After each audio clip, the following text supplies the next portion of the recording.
Welcome back to A Little Bit Culty, everyone. We have a huge show today, y'all. Our guest is Amanda Rae, a survivor of a radical offshoot of the Mormon Church. You might recognize her from the A&E show, Escaping Polygamy. She also has a popular YouTube channel where she raises awareness about extreme versions of LDS, Latter-day Saints. Amanda's former sect is called the Kingston clan, aka the Order, and extreme doesn't begin to describe them. It goes way beyond polygamy. We're talking blood tests to determine racial purity, child brides, a spiritual numbering system, even incest. When Amanda escaped at 17, she was being pressured to marry her cousin. And of course, girls in the Order are considered property. So Amanda was never raised with the basic life skills to survive on her own, but she did it. Recovery is a long, difficult road, and she'll tell us about all the challenges and consequences she faced. We will also get into the pitfalls of being on reality TV. If you can believe it, those shows have a tendency to exploit people. Go figure. Amanda Rae's story is truly amazing. We have so much to cover, so let's welcome her to the show. All right, here we are in studio with Amanda Rae Grant. Welcome. Welcome. Hello. Thank you for having me. How are you doing? Good. I'm excited to be in Georgia, actually, and meet you guys in person. I'm so glad you suggested it. This is Georgia greener than you thought it would be? I've been here before. Wow. Yeah, but it is greener than I remember. Most people are like, I can't believe how green Georgia is. I forgot how, humid it is, though. It is also more humid right now than, well, it's going to be like this for a while, but it hasn't been this way. He's hitting the 2 weeks of pollen. Yeah, there's a very pollen and Record-breaking pollen. Oh, really? Yeah. So allergies are high? we're okay. We're okay, but it's hard for people with allergies. It's We were sitting on our patio and we could actually see the pollen. And falling from the trees. which wild. is new phenomena for me. Yeah. But I'm sure our audience does not care about our We're pollen. weather forecasting. Hey, we're just setting the groundwork. Set the groundwork. But our We're in audience Georgia. We're really in wants Georgia. to know, and they've heard us cover the Mormon Church. Mhm. We've never covered this particular offshoot of Mormonism. We've never covered the Kingston clan. So that's where you were born and raised. Yeah. Tell us about it and give us the brief history that you think that we need to know. You don't have to cover everything because I know it's a lot. Mm-hmm. We could do like a limited part series on the Kingston clan. I think there's been limited part series. Okay. and Okay. Yeah, so what do all we this need to know? stuff. Okay, so I'll give the bulk of a little bit of the history and what they believe today. Mm-hmm. And then we can dive into my story, just so that I guess the viewers can kind of be like, oh, okay, so this is what the Kingstons are. Yes, Because a lot of people, even in Utah, don't even know what is going on. which is shocking. And I was shocked John Dehlin hadn't heard of him. I For know. those of you who don't remember John Dehlin, he's the OG Mormon podcast guy. And I thought he was joking for a second. I was like, are you for real? What I thought. I was like, no, I've never heard of him. Yeah. And- But he was fascinated. Yeah. Basically, we did branch off from the LDS church, but I like to explain it as we basically lived in the time of Joseph Smith. Like they still live in that time because Joseph Smith had, 33 plus wives. He believed in a lot of the teachings that we believe in the order today. The Kingston clan is known as the Order. We called ourselves Order members. And it started in 1935. So Utah can't become a state, right? Because they need to denounce polygamy in order to become a state. So then when the LDS church denounces polygamy, then all of these polygamists kind of branch off or start getting kicked out or trying to find community within their polygamy. Because what are you going to do? Divorce all your wives, Even though the LDS church was still living polygamy, but that's for a story for another day. My great-grandpa starts the order and he starts the numbering system, and he was starting to just number whoever joined the community. It wasn't really religion at the time. It was Davis County Co-op. They still go by that name today. They have a website, DCCSociety.com. And so it was just a co-op at the time because it was around the Great Depression, and they were kind of just trying to huddle together. Even the leader was like, anyone from any religion is welcome, even though they were all white people too, which we'll get into that in a second. So it was a co-op. He's just numbering as each man joins. So he was number 1, then there was number 2. My grandpa Ortel is number 8, and he becomes the leader after the first leader dies, Grandpa Ortel. He doesn't really do anything with the number system. He only gives 4 numbers out.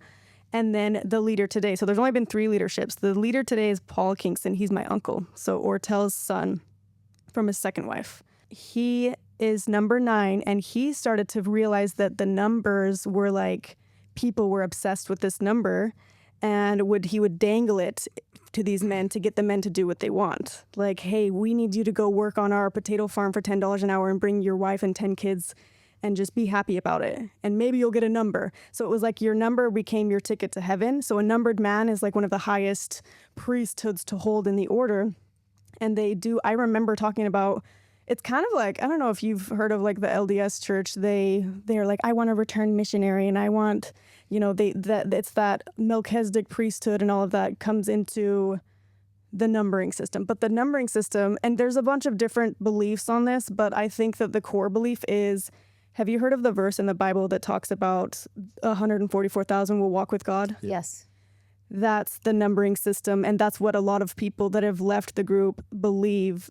That's where it stems from, is that once you get your number, you are one of those 144,000 that get to walk with God. I was going to say we don't know Bible scripture that well, but we've done enough of these podcasts to have heard of that part. Right, yeah. Yeah, and Jehovah's Witness also believe that's the number. J-dubs. Yeah. J-dubs. Yep. And so they'll do, because I remember as a woman in the order, I was like, well, what about my number? I want to walk with God. But they will, this is kind of eerie, and maybe I can send you some of these pictures if you want to. Since we're going to have visuals, I can show you on the gravestone. So Ortel dies, he has number 8 on his gravestone. It's cemented in his gravestone. His wives, I think he had like 14 wives. His second wife got 8.2. The first wife just got 8.1. My mom's the second of 3 wives, and my dad's number's 36. So on her gravestone, I assume it'll be 36.2. Isn't that so creepy? It's like branding in your Sarah death. would be my point 1. Point 1. Yes. For now, babe. What do you think? But if you leave, you got to get rid of the number, because only the men keep the number, and they're the ones that bring you to heaven. Sort of the base belief that this group is operating on is that your deeds in this world is what sets you up for your Eternal experience in the afterlife. Right. Yeah, so that's something people have to buy into right from the beginning. Yeah, and this is what they would teach in Sunday school. I remember they brought some floss. I'll never forget this. They brought this floss, and they were like, this piece of floss is your life on earth, okay?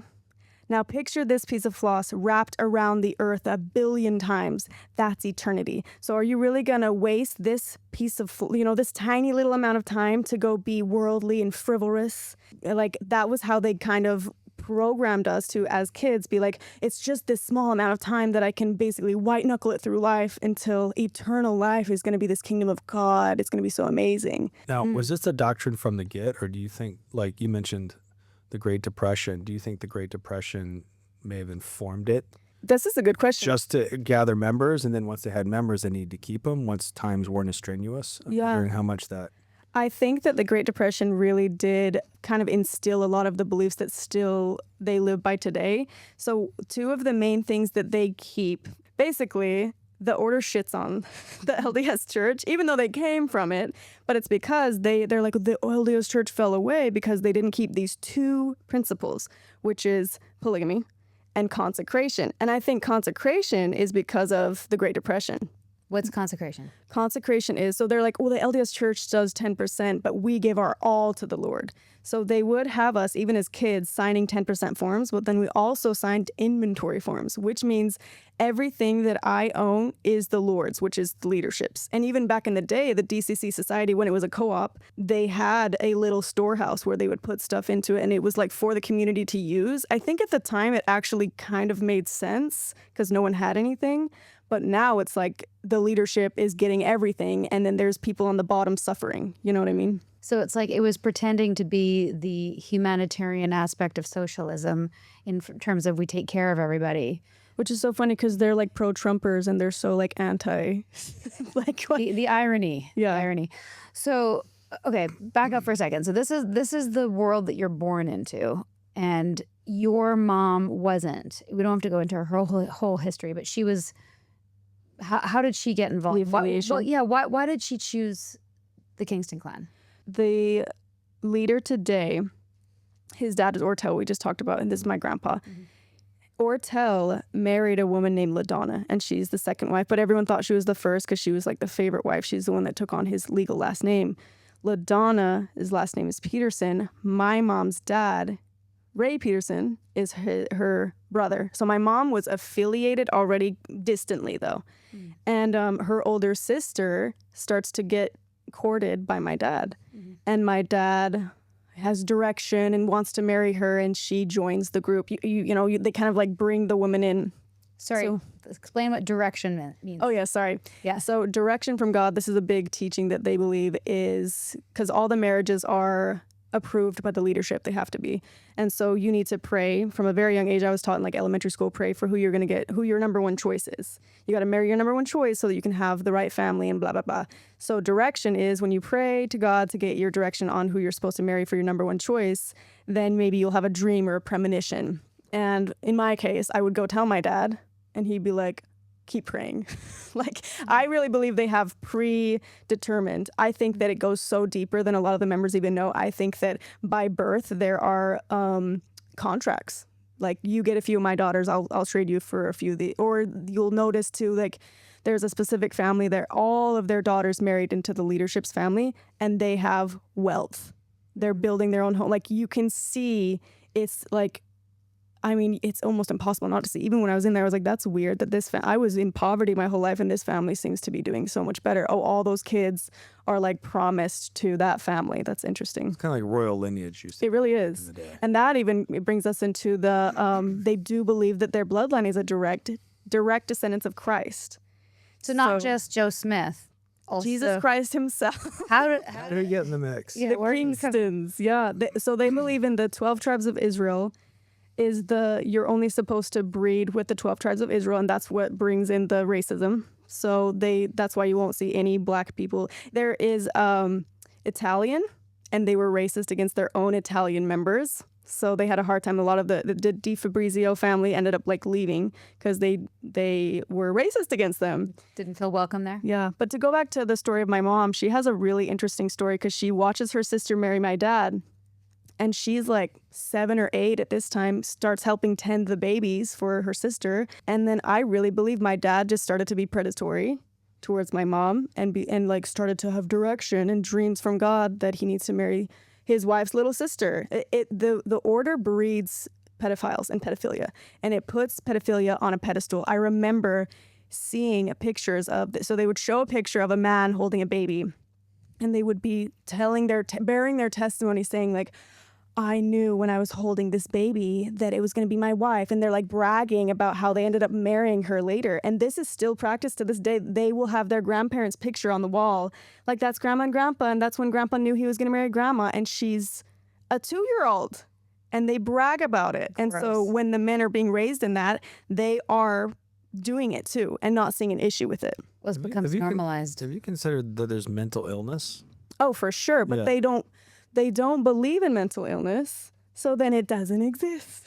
So anything to justify their own. Yeah, I genuinely think, though, that the Peterson line has multiple, like, schizophrenia, bipolar, paranoia, just from the things that specifically LaDonna, so Ortel's wife LaDonna, she was always having dreams, like the craziest dreams, and like Christ would visit her, and like people just listened and like gave her shit because she had a dream that God said. And there's even a story where she had a dream that she was supposed to get the nicest house in the order. I'm like, well, I would like to have that dream too. And she would do it. She would go knock on the door and be like, hey, so God said that this is my house now. You know that God also in my dream last night said I needed a day at the spa. Yeah. So and you guys are paying for it. So, you know, my dream was the God came to me and said, your wife's going to say that she needs a day at the spa, and you're supposed to say no. No. So what happens? What happens? It's a self-worth thing too, because like as much as I don't like LaDonna, because she was a like crazy bitch, because she was like the one that would like pull the other wives out of the car and like, but she was a kind of like a boss ass bitch because she ran the order, and she's the reason why the leader's the leader today, her son. It was supposed to be Ortel's brother, but she was like, nope. And she just would step in there and be like, well, God said. And then people would just have to believe it. So how does that work in such a clearly patriarchal, where the men are numbered and the women are after the decimal system? The point ones. The point ones. How did she get this power, do you think? And that's what I think I've become more and more fascinated with, because it is such a male-dominated church, right?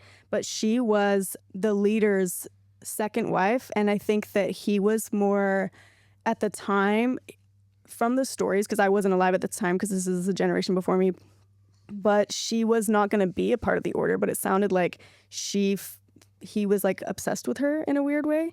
But like, how obsessed can you be? You still lived polygamy. He still married his niece before marrying her. So I don't know how much of it she was like slowly going crazy too, because he was crazy, like doing all of his weird shit in the name of the Lord. And so then she started to do all these. I think that a lot of these mental disorders too, like schizophrenia, you can have that laying dormant and never even see signs of it. But when you're in a place like the order, all kinds of mental disorders will come to fruition because you're in such a survival state. Does that make sense? Yeah. I don't think she genuinely was this crazy bitch. I think it was that she was put into this situation where everyone was like masking all of their, depression, anxiety, all this is now direction from God. And like everyone's kind of just projecting. And then she fell heavy into it. And then she just started to believe, I am that bitch, But it's also, to your point, survival. Yeah. And they're isolated, right? Oh, yeah. And it's also like at the time too, I didn't know we were going to be getting into all of this history of it, but at the time there were people getting prosecuted for living polygamy. And so they were even more isolated because you had to come up with lies. Like I was lied to about who my dad was because there was still like a lot of people being afraid that we're going to get prosecuted, even though I've never seen anyone to this day, like in my lifetime. And the times that I'm learning about of other people going to like jail was really for like fraud, food stamp fraud and stuff, because they were not claiming the kids and like collecting welfare. But that's a story for another day. Basically, I don't know because I wasn't there with the whole Adana thing, but I feel like she definitely figured out how to take advantage of being the favorite wife, right? And then she set her kids up for taking on the order, and they are the ones now who run the order. His 7 brothers, her 7 sons, and 2 daughters, and they basically have all of the properties. Everything is under their control. And if a member starts to fight and be like, wait, I want my property, why can't I have? Well, you signed this piece of paper that said it's ours. So, and if you try to take it, then you can get out of the order, which means you lose your entire family, right? Your entire community. Because they do that also on top of lie to the outside world because they're not going to accept us. They want to isolate their members by saying, you were born in the kingdom of God. It's kind of like giving you a little bit of narcissism, right? Give you a chip on your shoulder, like you were born in the kingdom of God, so don't give these, don't cast your pearls before swine. So I was taught as a young kid, lie to the outside world. It's okay to lie to protect the group. And so when I left, and I'm going on escaping polygamy, like ratting them out, I was worse than, they said, it is worse to leave, it's better to leave the order and just live your own life. You'll still go to hell, but it's better than if you leave and tell the order secrets, the kingdom of God on earth's secrets. And that's why actually it was hard to get anyone to even talk about it, because I think that you bring that shame with you when you leave. That indoctrination stays. And we're definitely going to get into your leaving and escaping polygamy and all that stuff. But back to your upbringing, I don't think we've explicitly said it yet, but the sort of tenets of this bloodline and lineage from Christ and racial purity, we haven't really said explicitly that because of that, there was incest. Oh, yes. So Yes. can we just like touch on that? That seems to be a feature. Yeah, so not just pedophilia, but also incest. So how rampant was that, and how is it normal? How is it justified? So my first case of incest that as I'm doing like order history and stuff, and I've interviewed a bunch of people, I believe or have come to find out that the first case of incest was Ortel. So it only took the second leadership to start incest. He started marrying his nieces and his own half-sisters. And there was a lot of talk about the pure bloodline, and he would compare cattle. Like you get the best cattle if you breed the best bulls with the blah, blah, blah. And so he was comparing the women to cattle and the members to cattle and talking about the greatest bloodline you need to. And that's where I think direction from God and your choice in marriage is so important, that you marry that number one choice so that you have those perfect cattle. But Great analogy. yeah, I know. They have so many of those. He's not cattle. He's not, but we are. Just kidding. Got it. But because they're Kingston, that Kingston bloodline is direct descendants of Christ. I know when I left, I was like, can we like 23andMe? Like, can you show me where that's at? And when I would tell my dad, like, you know that Jesus Christ was like, it would make most sense that he was Middle Eastern. And my dad started laughing. I'm like, am I crazy here? Like, I don't think that he's white with blue eyes, you guys. But they want to believe that he's like their great, great, great, great grandpa. And that he lived polygamy, by the way. And I think Mary of Magdalene was one of his wives or something. That tracks. So you have to keep the bloodline pure, meaning you'll see the women marry up in the bloodline. So because my dad is half brothers to the leader, I was supposed to marry one of the leader's brother's kids, so full brother's kids. But his parents were half siblings. So his mom was my dad's full sister, and his dad was my dad's half brother. So does that make sense? Half siblings married each other. So that means I'm even closer related to him, because I have the Kingston bloodline, so I have to marry someone who's even closer into it. And that's why you'll see, like, once you get closer and closer in there, the women are, like, marrying their uncles, and it's so much incest happening. There's, like, 3 generations of mom married uncle. Crazy. So what was happening physically? Like, was there... This is a good question. It's not going to work. Ortel, when he first married his niece before LaDonna, the babies would not go to full term. They would either die at birth, or they would have miscarriages, and he's like, why can't I have babies with my nieces? I wonder why. So then they started doing blood testing. And now, I actually just interviewed on my YouTube channel, just came out with Catherine's story. She married her uncle. They basically forced her to marry her uncle as a third wife. And she said that because she married her uncle and her mom also married her uncle, the baby that she was pregnant with, and I think this happened a couple times, they did tests and the baby was going to have disabilities. And so the leader promoted abortions. So he was like, it's okay, we'll just abort these ones, and then you'll eventually have a good one. So making the women go through abortions so that they can keep that bloodline pure. But then they also, on top of that, I remember, and they don't teach us this. I mean, I wasn't taught it, but I remember all my friends were getting blood tested before even getting married, like little kids getting their blood drawn. And come to find out, it's to see who they were compatible with. Wow. So they're doing that, and then on top of that, there's so much inbreeding that they're having to do abortions. But then it's so weird because there's been members who secretly got abortions because they were trying to, like, leave their husband, and they're shamed for that. Like, you baby murderer. But here the leader is telling them to do it. It's just so twisted. It's classic hypocritical. Well, there's no morality. No. It's convenience ethics. Mm-hmm. Okay, so before we get to, like, the, your journey out, just a couple other things I want to delineate between traditional Mormon doctrine and the Kingston doctrine. Is there anything else that's starkly different other than the polygamy and the inbreeding? Yeah. The incest. Like, incest is best. Put your sister to the test? Yes. Yeah, sorry. It's very similar in the Old Testament, I guess, stuff, but like the racism, yeah. The N-word is used rampantly there. It's very old school. They also taught to not go to the doctors. They do have a doctor now that works in the church, and so they're coming around a little bit more, but my mom had all 10 of her kids at home. They're very big on at-home births, on just not going to the public if you don't have to. But it's so weird though, because it's like they'll bleed the beast. So they'll do food stamp fraud, they'll do tax fraud, because you can only claim like 6 kids on your taxes. So then a lot of them have 17 kids. So then they just have another kid or someone else they know claim the rest of the kids, and then they collect on it. Does that make sense? Yes, and bleed the beast, correct me if I'm wrong, is basically the idea that it's okay to scam the government because the government is against you. Right. So basically, bleed it as best you can. Yeah, we don't want anything to do with outsiders except if we can take advantage of them. Right. Then we do. Yeah, so I'm trying to think of anything else that I didn't cover. Yeah, it's the incest is the biggest thing. They're not like going out and having missions like the LDS church, because no one's going to join that. Mm-hmm. So they basically don't have to recruit. They just keep growing their own. Because of the incest. Enslaving their own. Literally. And when you have women that are on average having 15 plus kids, you're growing at a pretty rapid rate. Yeah. But the inbreeding is going to cause, there is now men who are sterile, who cannot have children. And I think it is because there's been 4 generations of incest happening. So now they can't even. That's not a sustainable model. Right, exactly. Biology, you can't cheat.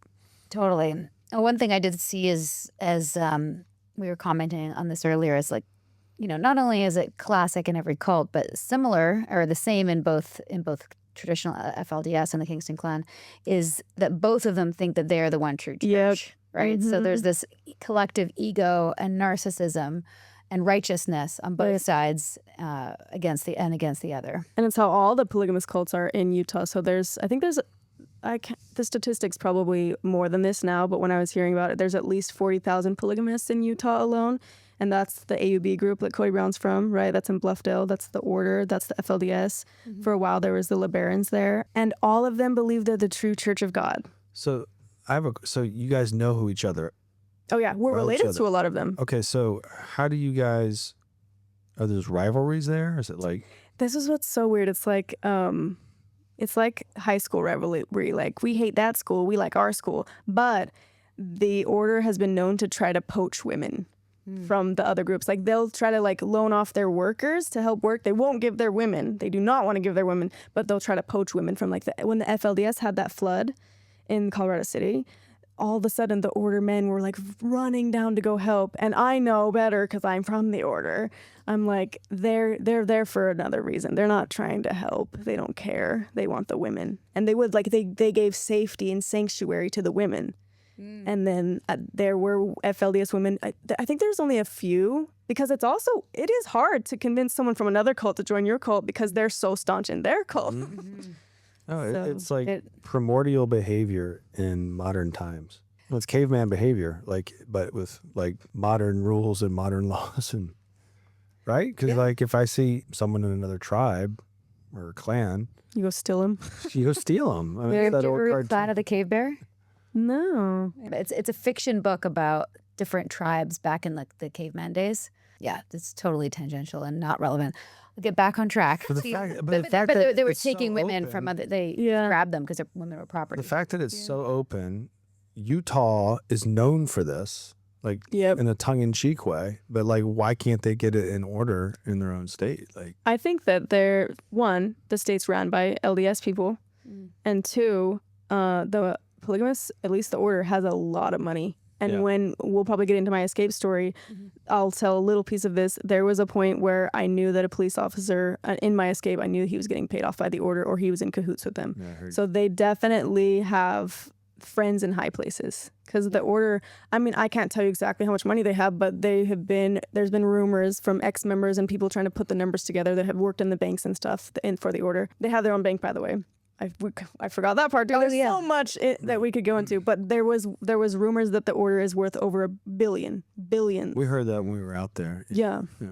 And I believe that, because how many members they have and how much they're so into bleeding the beast, and how they pay their own members. There's specific members who are paid to try to do more research on how they can bleed the beast more, on loopholes in the system to where they can get free government funding and stuff like that. Wouldn't it seem to be in their best interest to provide good living conditions for their wives and their kids? Like, why, You would think, yeah. And you if do there's see resources for it? That's one thing I didn't understand. It's like, it seems to me, if you're trying to keep people, give them better conditions, give them some right? perks. Yeah. Well, I think they can't leave even if they wanted to. Like, these people are, their whole life and everything they've ever known and is so invested in your bank is the Order bank. The schools that you've been to your whole life are the Order schools. The people you know are the Order people. You have been, even if you knew people on the outside, you have been cut off to all of them. So what do you get when you leave? Nothing. But it's also a double-edged sword for Paul, because now the people who left, you just made an enemy out of someone who has nothing to lose,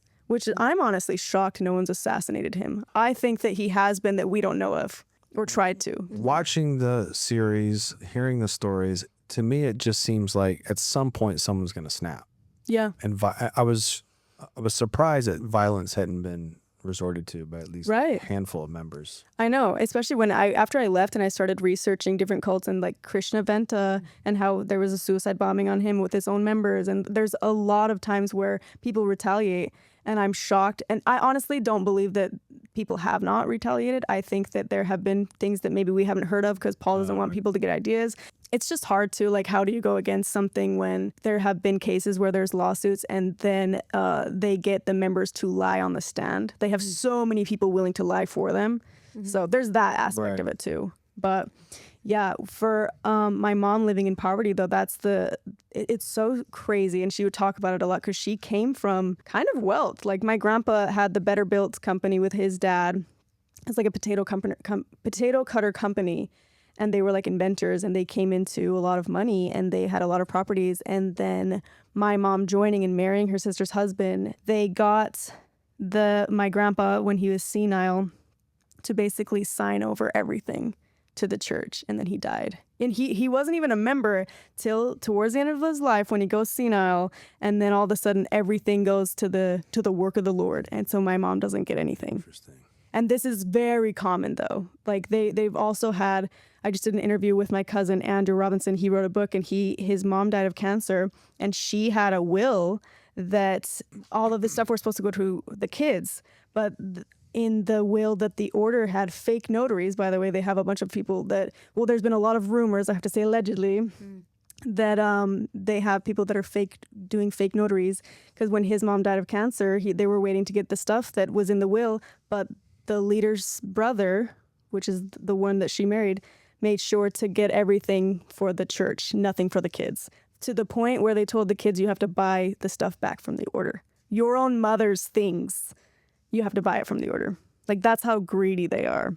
I'm so one of the things I was most shocked about in researching for this podcast is how many illegal things that they're doing that they're still going. I know. Even it's the same kind of feeling I have around Scientology. I don't know how much you've studied about that, but it's overt. It's overt, and like there's so many clear whistleblowers on Escaping Polygamy and people like yourself. I feel like the IRS would have a fucking field day. Never mind. That's what the IRS lives for. Yeah. Right. IRS, if you're listening. Go get them. They're not. They Go are get smart 'em. though, because you'll never see Paul put his name on anything. Yeah. He has Keep it pawns that So the leader that you were a part of, he would put everyone else's name on. Everyone else's name on all the companies. He wasn't even, Didn't have a license. didn't have a driver's license. But you didn't need to. If you have so many loyal followers willing to take the fall for you, Yep. in which they do, like the leader's brother, there was this whole case that happened, a really, really sad case where a little girl died, a baby died. To this day, no one knows exactly what happens, but I talked to a girl in the family, and she believes 100% that her dad beat the baby to death. Ugh. But the mom ended up taking the fall for him. Like, there are so many members that are willing to take the fall or even be manipulated into taking the fall because of lack of education, lack of awareness of the situation. And then also, a lot of them are in the state of fear, right? And so when you're always in the state of fear, you don't think rationally. The mind frame that they put you in the order, you're not. When I left, I was like, why the fuck was I doing all that shit? Well, probably also there's a system of like the brownie points or like the gold stars that you get. Do the thing in the moment and the little piece of dental floss because you're gonna get all the bonuses. Dopamine. Yeah, and then you get the you know that you're doing it for like eternal salvation in the afterlife, right? Yeah, exactly. And being that loyal follower. There's so many different avenues we could go into with this, but yeah, I think that they're untouchable because, sad to say it, Paul was a little bit smart when he became the leader, and he figured out how he went to become a lawyer. He went to, did attorney school, did some classes on psychology. Like he figured out how to keep his flock. Mm-hmm. He definitely couldn't find a flock to start a cult. He doesn't have the charisma for that. Like, honestly. Outsource that though. Yeah, that's true. You could do that. But yeah. Well, like we keep saying, there's so many different sort of things we could focus on. But in terms of your story and growing up in it, I think one thing that seemed quite clear to me is that having your mother who had a taste of the outside world, in many ways, I feel like possibly gave you a glimpse. Oh, yeah. To like what things should be and was honest with you about how shitty it was to be. Yeah. So I'm so grateful that she was honest with me. And sometimes I feel bad because I'm like, thank you, Mom, that you helped me leave. And I know that the order watches my stuff and they give her shit for that. Like, you're the reason she left, including my dad. But her honesty because I would ask her, and I would question a lot as a kid. I was like, something's not adding up, you guys. And I would ask her, I'd be like, so what do you feel when Dad leaves and he's going to your sister's house? And then years later, it was his own sister, because his third wife is his half sister. My mom didn't grow up in that being normal. So I would ask her, like, how do you feel like he's going to stay the night at his sister's house or your sister's? I don't know which is worse to you. And she would be honest. She would be like, I just pretend he's on a work trip. And and then when he comes home, he's coming home from his work trip. But it's like, you can only pretend so long. We're in church, and he's sitting between you and your sister in church in front of everyone. And the kids are, and think of this too. So I'm giving you so many visuals because this is what I'm a visual person. Me too. As a kid, my mom saying, oh, I'm pregnant. And then her sister saying, I am too. When are you due? 9 days apart. what was 9 months prior to this November babies was Valentine's Day. Like, can you imagine your sister, who's also your sister wife, being like, I'm pregnant? Oh my God, I'm so happy for you. My special. How long would he be gone at a time? Like, what? He would rotate. So when he had 3 wives, he would go to the first wife's house, stay the night there, go to my mom's house, stay the night there, third wife's house, stay the night, and then rotate. Unless there was a birthday, then they would swap nights. Unless there was a trip, unless my mom was mad at him throwing his clothes out on the lawn, which did happen. I think that my mom and a lot of women in the order do have to be in La La Land and like kind of fantasize about he's just on a work trip because you go insane. Yeah.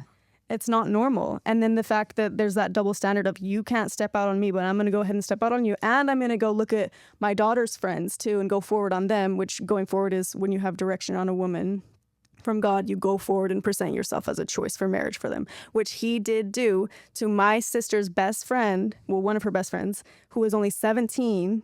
And so as a kid, I was like, oh, I'm so happy that we get to hang out with this family, especially because they were like one of the bad families because there's so much lore in this, but I was like, why are we getting to hang out with them even though there's like a lot of shame around this family? I even got shamed for hanging out with this family. Come to find out my dad was preying on the daughter, like trying to marry that one as his 4th wife. So it's like, not only does my mom have to deal with he's sleeping with my sister and his own sister, but she's also dealing with his perverted eyes looking at who is he looking at next. And this is not like the TV show Sister Wives where the houses are next to each other and they like have a shared backyard. They're in different parts of town. Right. Yeah. And honestly, if we all lived in one home, someone would have killed someone. Like, I think my mom would have pushed the other wives down the stairs. I think they would have been physical. 30 kids though, right? Yeah. My dad has 32 kids now. Yeah. But it's definitely, I think the order's more, they try really hard to be invisible to society. So they'll have like one home here, one home there, one home there. And I think it benefits the leadership too because there's like more properties too for him to gobble up. They lied to the kids so that the kids would not tell like outsiders who the dad was and stuff. So my whole childhood, I thought that like I didn't know who my dad was. And I asked him to his face and I was like, are you my dad? Like, because I saw the first wife's kids calling him dad and they're my cousins. I thought they were just my cousins because they're my mom's sister's kids. Kind of found out they're my siblings. But when I asked him to his face, he was like, no, I'm not your dad. So that, when I found out he was my dad, that created a very, I don't trust you. Like, you fucking lied to me. Do you think that was the first sort of schism for you or the first? I think it was something I didn't realize that was planting a seed. Because even after I left, that's when I started to realize, okay, the seeds were planted very young because this person who I was taught to trust my whole life, and they really idolize the men. They put him on this pedestal. So my mom would, because he was gone all the time, she'd be like, your dad loves you. He gave you this gift for your birthday. I'm like, he doesn't even fucking remember my birthday. Like, be so fucking for real. Even as a kid, I was like, So they put him on this like pedestal, but you're also being lied to about him. So I think that was something that I struggled with my entire childhood that I didn't even realize till after leaving, like how deep it was.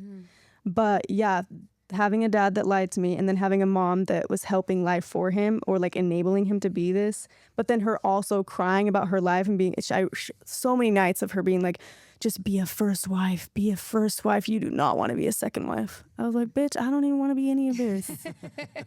But like, if you think of it realistically though, which I had to do so many nights crying, praying to God, like, why did you make me? I thought God hated women. I'm like, I did something wrong in heaven before I came down here because you made me a woman in this. And this is like the dumbest shit ever that I have to do.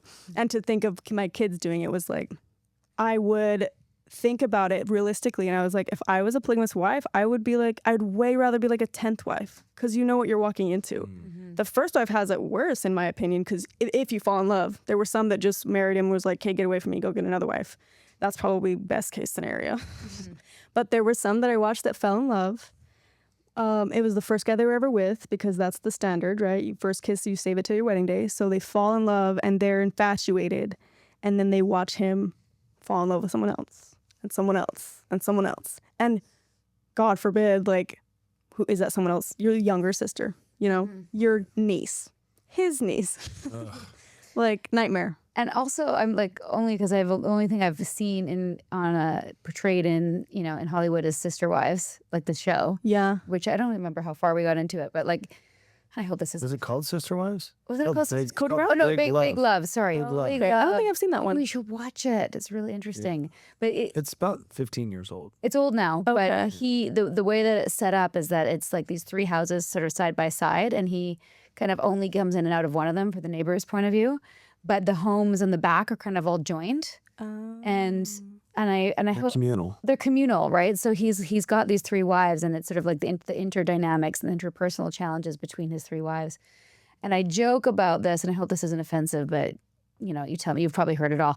But like when I hang out with one of my best friends, and we have kids the same age, and we're like cooking together, like if she's staying over, I'm like, I joke about how like, oh, sister wives, Sister wives, like yeah. that's the benefit of like taking care of the kids together and like sharing the housework in a fun way. Obviously not the sex part of it. Yeah, to be I clear. think that part is definitely the most traumatizing That's part. super traumatizing. Like who wants to sign up for it? I mean, maybe there's Sharing the husband? sharing the husband. Like especially if you're in love with the husband, like that's Right. so. That's why stunning. I think that it does make sense if there's no love. Right. And this is it's just it doesn't make any sense, any of it, because the men want to be this idol, right? And they want to be so loved and appreciated. But if you're in love with someone, it's going to be hard. There's going to be jealousy. But then they teach don't be jealous, right? That's just your issue. There was one specific family where the sister wives actually seemed like they really loved each other, but they put their relationship above the man. Like they would kind of make fun of the man and be like, go take care of the kids. We're going to go on a trip together. And they were also sisters. So they would kind of shit on him and then go on vacation together. They made the most of it. Right. And honestly, that's probably the best case scenario. But that's still not equality, right? And it's still like the women are supposed to be loyal and faithful. And the same thing, he gets to go look around and try to prey on the next and the next and the next. And I really liked Jessica. So Jessica was on Escaping Polygamy with me. She was one of the main girls. I looked up to her so much when I left. I'm so grateful she was in my life. It still is. And one of her points was when I can't remember if we were fighting for like the HB 99. There was like a law in Utah that we've been to a lot of events together, but she said, because there was polygamists arguing their point and then we were arguing our point. And she said, you guys say you're so happy. If you're so happy, then why do you keep looking? Why are you still looking? Right to this day, you're still looking for more and more and more. Mm-hmm. And it's so true. Like it's like the men are never, ever satisfied. Never enough. Paul Kingston has 27 wives at least. Oh my God. Some of them are his own half-sisters. Some of them are his own nieces. There is no limit. And once you get to this like power and control, it's just hunger. You're never satisfied. How did you put that together? Like, what were some of the things that stacked up on the shelf for you to start to see that this was not for you? When did it start? What age? I think when I was conscious of it, 15. But like I said, with my dad lying to me, that was like a traumatizing memory. I remember I was like in the car like, okay, so either this bitch is lying or like, and also like, who the fuck are you then? Why are you coming over my house every day then? With mom's brother? So there's those little lies that happened that I was subconscious, like didn't know that those were planting seeds. But then I was conscious of it at 15 when I first started getting hormones.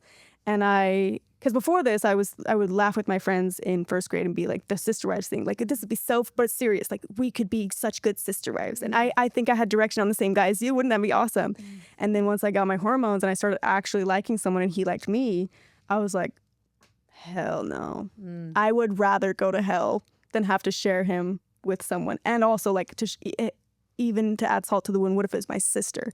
I was close with my sisters and me and my older sister ended up pinky promising that we would never marry the same guy because we saw it tear my mom and her sister apart.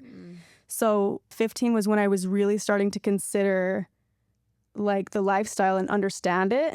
And then I was starting to run away a lot because I was like, I don't know if I can do this.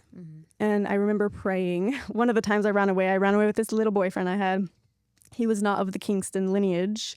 He was from Idaho, like the potato farms. And I honestly think that they put the less Kingston men on the farms away from us so that we couldn't interact with them, so we wouldn't marry them because we were saved for the Kingston men, right? But I was running away with him. My dad did not like him. I think my dad ended up getting a restraining order on him, even though he was a little kid too. We were like the same age, but I remember running away and I bought my little quad Bible, which has like the Doctrine and Covenants in there too, like the Mormon stuff. And I was praying to God and I was like, if this isn't the true church, please just tell me. But if it is, I'll live polygamy. Like I'll do it all if you can guarantee me that I'm going to get into heaven. But if this is a lie, I'm not wasting my life here. And I had such a weird experience. And I kind of hate telling this story because I don't know what I believe in now, but this is just what happened. After I was like crying, praying, like snot dripping out of my nose, like, please God, tell me what the answer is. I opened the Bible or my quad, and I can't remember what verse it is, but I remember it started with, there will be false prophets among you. And chills. I was like, that's my answer. God is watching. And to this day, I'm like, I don't know what that was, if I believe in like an angel watching over me or if it just happened to be that. But that moment was like all I needed. And I was 15 and I was like, I do not know how I'm going to get out of this cult, but I'm going to get out. Did And you call it a cult? when I was in it, I didn't ever use the word cult, which is fascinating, right? It's like when you're in it. Bad. Yeah. And when I was on Escaping Polygamy, people started to call it cult, and they would even say, can you phrase it as this? Like, and I would not want to phrase it the way they were phrasing it, because I still didn't come to terms with it was a cult, because it's all you ever knew, right? I want to know about when you figured out it was a cult and how you got out. But let's save that for the next episode. Okay. So thank you so much for coming and telling your story. We'll be back next week with part 2 with our special guest, Amanda Rae Grant, and we'll find out how she got out, how she left, and everything she's doing now. And see you then. Bye. Thanks everyone for listening. Come on back next week for part 2 of Amanda Rae.